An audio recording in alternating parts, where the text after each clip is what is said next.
conversaciones que importan en Cuatro Cabezas, segunda edición. 7:34, analista y académico de la Universidad Diego Portales, ya está en Cuatro Cabezas, segunda edición, Claudio Fuentes. Claudio, bienvenido a nuestro viejo nuevo estudio, que nos permite registrar todo y así on demand nuestro público puede revisar no solo tus columnas, sino que también cada uno de nuestros capítulos. ¿Cómo estás? Muy bien, está muy bonito el estudio. Mira, nos pusimos aquí hasta elegante, Juguete trajo hoy día su mejor guayabera. Su mejor pijama, dice, para este debut de día lunes. Oye, Claudio, partamos con el encuestómetro semanal, ¿no? CADEM trae sorpresas. La verdad, no sé si algunos esperaban que esto ocurriese. Digo esto porque esperábamos que Carolina Toá, después de su pronunciamiento, digamos, su intención de ser una candidata presidencial competitiva y salir de su rol ministerial en Interior, iba a subir. No sabíamos hasta cuándo ni hasta dónde, pero es interesante ver cómo CADEM esta semana nos muestra que Matei y Toá, si es que la elección fuese esta semana, este domingo, ambas pasarían al balotaje, ambas a segunda vuelta, y Kast superaría mínimamente a Kaiser. Hay como siento que se está redibujando el tablero, ya que llevamos varias semanas hablando del fenómeno Kaiser, y Toá ahí silenciosa, Matei a la baja, Kast un poco paralogizado, ¿no? Porque le salieron perros al camino, a la derecha, de la derecha, de la derecha. Y lo que vemos acá es que el cuadro se empieza a aclarar, por lo menos estando en el mes de marzo. Falta muchísimo. ¿Cómo lees esta encuesta CADEM? Siempre es interesante tener tu mirada, que a veces va por otros ángulos. No, sí, a ver, en primer lugar yo creo que tenemos que tener mucho cuidado con las encuestas. Si uno mira las encuestas de abril del 2021, que era la elección anterior, la Jado aparecía arriba, Lavín aparecía arriba, cualquier era cosa, una cosa cualquier cosa respecto de lo que ocurrió. De lo que fue. Y por lo tanto seamos cuidadosos, porque el ciclo político de las últimas 3 elecciones ha sido mucho más fluido de lo que estábamos acostumbrados, y por lo tanto la instalación de estas figuras yo creo que puede todavía dar margen a ciertos movimientos. Falta la instalación de la candidatura del Frente Amplio, falta que el PS dé el patrocinio o no a Carolina Toá. Entonces hay todavía piezas que mover para ver el tablero completamente desplegado. Bueno, falta la adhesión del PC, ciertamente. Ahora bien, dicho eso, yo tiendo, a mí me gusta mucho más que analizar una sola encuesta, la tendencia de la encuesta, o sea, la sumatoria y el análisis de tendencia. Primero, Toá claramente, lo hablábamos hace 2 semanas, viene con el alza de 2 cosas. Uno, que tanto Bodanovich como Bachelet salieron de la carrera definitivamente, y eso la ayuda, porque se va clarificando la centroizquierda en una figura específica. Y por lo tanto, todavía la pregunta ahí, y que lo hablábamos hace 2 semanas, es cuánto va a subir Toá, o sea, cuánto necesita primero y cuánto puede. Claro, Necesita, ¿cuál es su techo? Es llegar a segundo lugar, por cierto, y quizás primero, o sea, ahí va a estar compitiendo, y segundo, si puede lograr un 30-35% de apoyo, es decir, que toda la centroizquierda completa se juegue por ella. Yo creo que eso todavía no lo vamos a ver. ¿Por qué?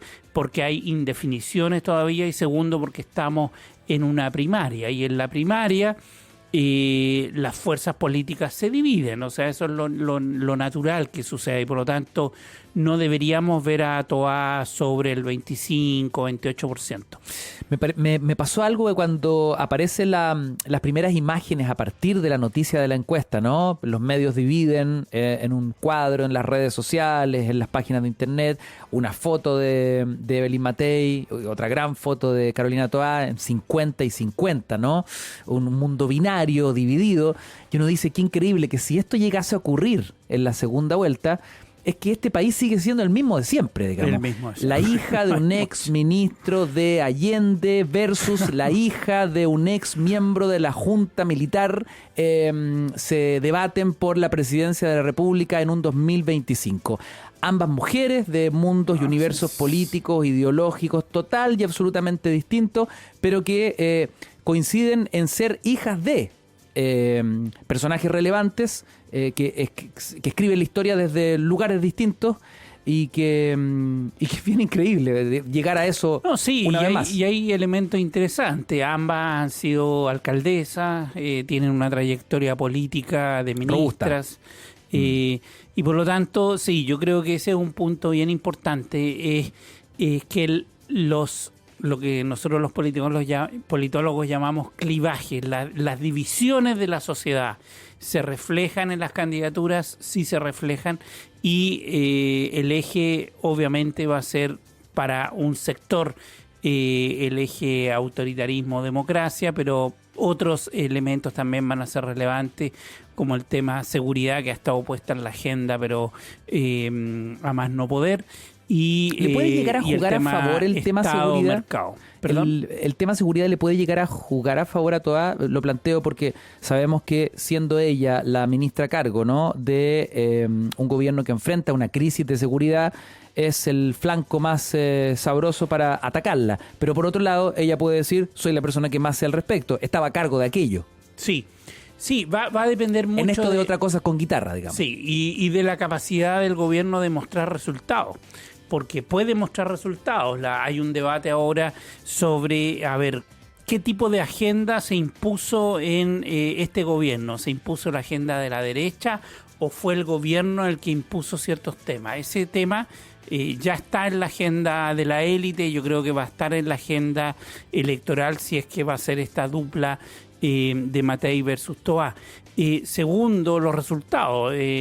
Por ejemplo, la macrozona sur. Ha caído la violencia significativamente, entonces el gobierno lo va a tomar como un caballito de batalla y decir, sí, mira, fuimos eficientes, asumimos la responsabilidad y logramos quebrar la tendencia. Entonces, pero por otra parte le van a sacar, oye, pero los homicidios y la violencia y qué pasa con las cárceles. Entonces el juego va a estar precisamente y ahí no hay blanco y negro, porque yo creo que es mucho más, estamos en un área de grises por el tipo de despliegue que tuvo este gobierno, que fue de buscar acuerdos, de lograr reformas institucionales significativas. Entonces yo creo que va a ser un área donde quizás no va a haber tanta que el voto no se va a decidir en ese ámbito. En esa misma encuesta Academ, otros datitos, ¿no? La exalcaldesa de Providencia, seguimos con Matei, rompe su tendencia a la baja, sube esta semana 3 puntos. Y por otro lado, la aprobación del presidente Boric sube al 32%. No sé si te parece apuntar algo ahí. O sea, lo que pasa es que, mira, cuando tenemos un gobierno que está estabilizado en un 30%, que suba 2 puntos, 1 punto en una semana es muy bajo. Es casi residual. Efectivamente. Entonces, lo que se llama margen de error. Y por lo tanto, yo creo que el gobierno está estabilizado. La pregunta es si eso, de aquí a 8 meses, logra convertirse en un 35%, en un 38%. Eso va a afectar mucho la elección y ahí hay elementos importantes, la promulgación de la ley de pensiones. Si tú te fijas, se promulgó ahora, pero las platas empiezan a llegar en agosto y septiembre, 2 meses antes de la elección, y por lo tanto la pregunta ahí es, ¿va a tener un efecto electoral esa reforma? Se va a traducir en que los sectores populares, que son muy reacios al gobierno, busquen la candidatura más de centro izquierda que la de derecha. Entonces esas son interrogantes interesantes dado el contexto de aprobación presidencial que se ha mantenido casi solidificado en un 30%. Ahora, vuelvo a la encuesta que pone a Matei y a Toá en un balotaje, en una segunda vuelta. Porque si yo fuera un gringo que llego a este país y digo, a ver, háblenme de la elección pasada y de esta, digo, pero bueno, en este caso son candidatas mucho más robustas, ¿no? Más experimentadas. Estamos hablando, y como bien decía Claudio Fuentes, de 2 exministras, de 2 alcaldesas, parlamentarias, con un historial político, además de vital, ¿no? De sus propias biografías. Ya Exacto. Citábamos a sus propias familias, sus propios padres, muy profundo, muy robusto. Cosa muy distinta a la elección pasada, donde se enfrentaban 2 exdiputados que nunca habían trabajado ni como ministro, ni como alcalde. O sea, digo, porque se habló mucho, ¿no?, de la inexperiencia del actual gobierno, de la juventud del presidente Boric, pero convengamos que su competencia en la segunda vuelta tampoco tenía en esto de otra cosa con guitarra, tampoco había mucho que ofrecer ahí. Totalmente, y yo creo que ahí va a estar demarcada la elección en hasta qué punto esa experiencia sirve o no. Y acá tenemos 2 personas que tienen una trayectoria, como tú decías, de cargos ejecutivos y legislativos y que son relevantes, o sea, en comunas relevantes, en ministerios relevantes, y por lo tanto yo creo que los encargados electorales están sacando cuánta historia y cuña hay para atrás de cada una de las candidatas, porque va a ser una guerra de desacreditar a la otra candidatura muy fuerte, y por lo tanto van a estar jugando sí, claro. Mucho a sacar los tweets, ya hemos visto algo de eso, pero sacar imágenes, sacar cuñas de lo que ha sido su gestión.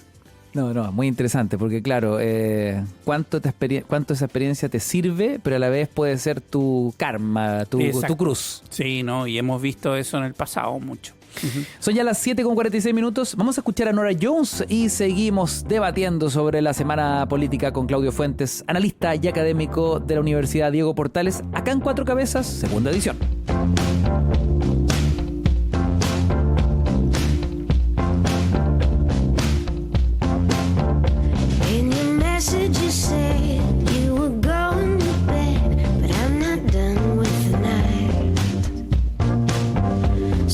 Stayed up and read, but your words in my head got me mixed up, so I turned out the light. And I don't know how to slow it down. My mind's racing from chasing heartaches. Now an ambulance screams while the silliest things are flopping around in my brain. And I try not to dream up impossible schemes that swim around, wanna drown me insane. And I don't know how to slow it down. Oh, my mind's racing from chasing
Actualidad en modo Radio 13C. Esto es Cuatro Cabezas, segunda edición, con Ignacio Franzani. 7:49. Conversamos a esta hora con Claudio Fuentes, analista académico de la Universidad Diego Portales. Actualizamos la semana política y, por supuesto, el foco está puesto en la elección presidencial. Oye, Claudio, esto, no sé, yo lo leí el otro día, parecía una Teletón, cómo iba subiendo el cómputo de día tras día. A estas alturas, no sé si me equivoco, ya son 93 las personas que quieren ser postulantes a una candidatura presidencial en Chile. Hay aquí tarotistas, soldadores al arco, no sé, es una cosa de locos. No, realmente yo no puedo entender cuál es el problema acá. ¿Esto es un error? ¿Es una broma? ¿Es un tema de que los requisitos son muy bajos? Porque estuve revisando, según lo que publicó la Universidad de Santiago, 35 años cumplidos, no tener, digamos, o sea, cumplir con lo básico, no tener antecedentes penales, en fin. Y es como para contar, no te exigen examen psicológico, no hay examen, no te piden un cartón, digamos, titulado de nada. O sea, para entrar a trabajar a cualquier lugar, Pichiruchi, tenés más exigencia que va a ser presidente de la República. Claro, pero aquí hay un tema, a ver, hay un tema sobre el ejercicio de la ciudadanía. En una democracia se supone cualquier persona mayor de 18 años y que sea ciudadano debería poder gobernar. Ese es en teoría el principio democrático. Podríamos discutir si es adecuado.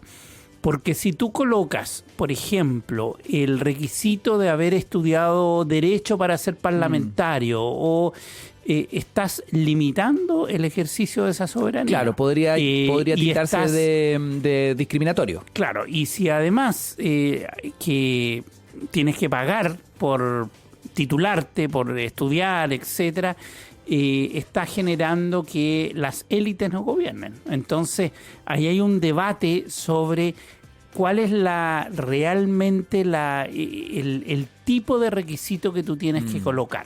Entonces, ¿es un cartón? ¿Es tener una titulación de enseñanza media, universitaria, doctorado, para hacer, por ejemplo, una democracia en donde los sabios sean los que nos gobiernen o no?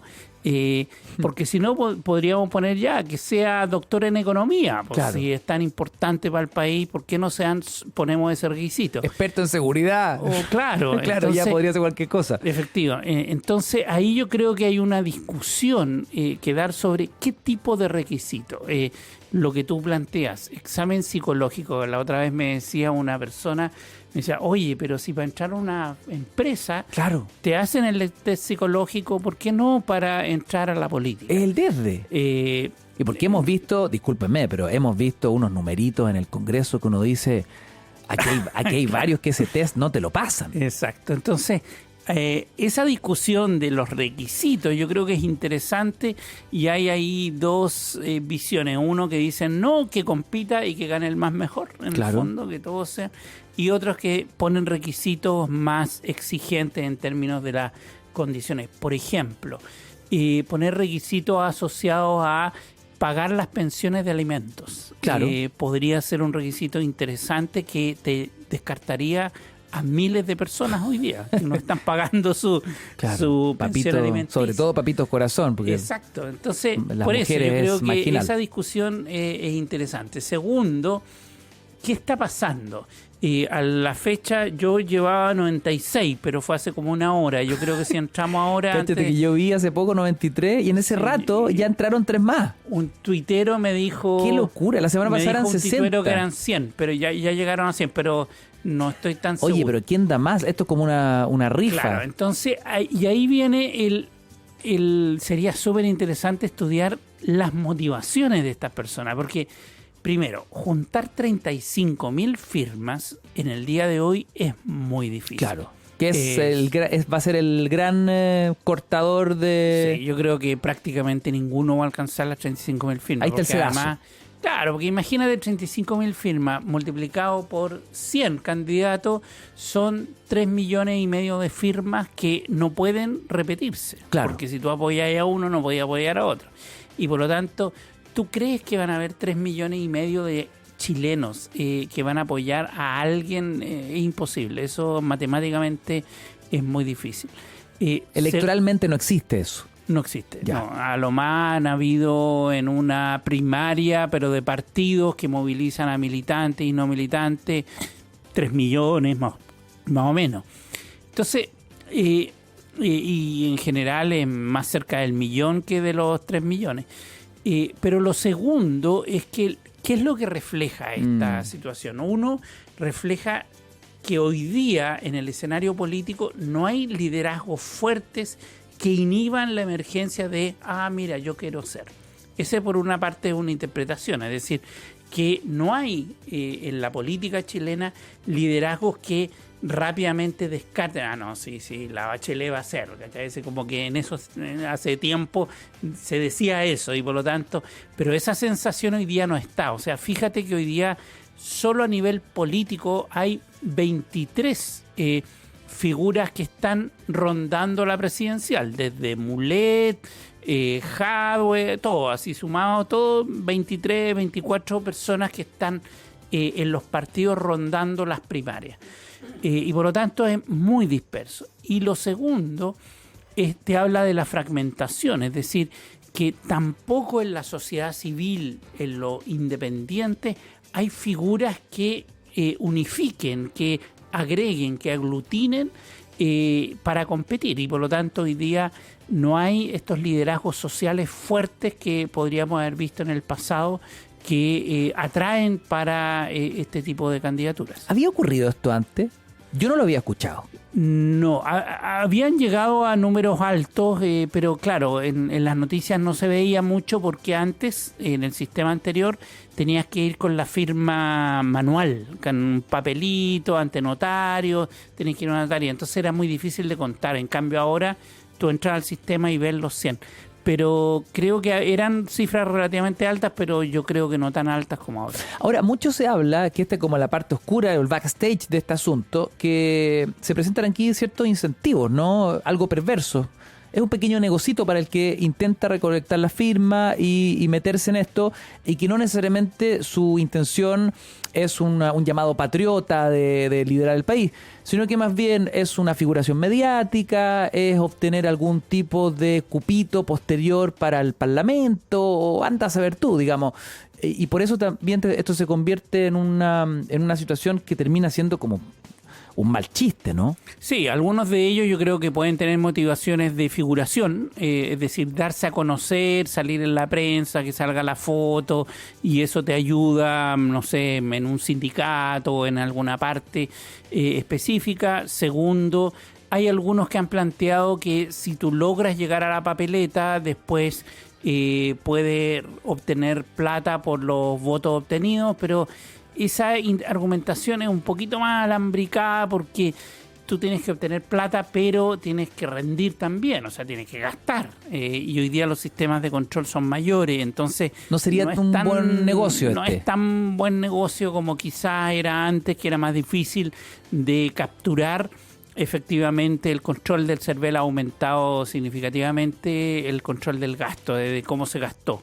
Entonces no es tan buen negocio. Ahora sí hay una motivación de figuración y que yo creo que está presente en varias de las candidaturas.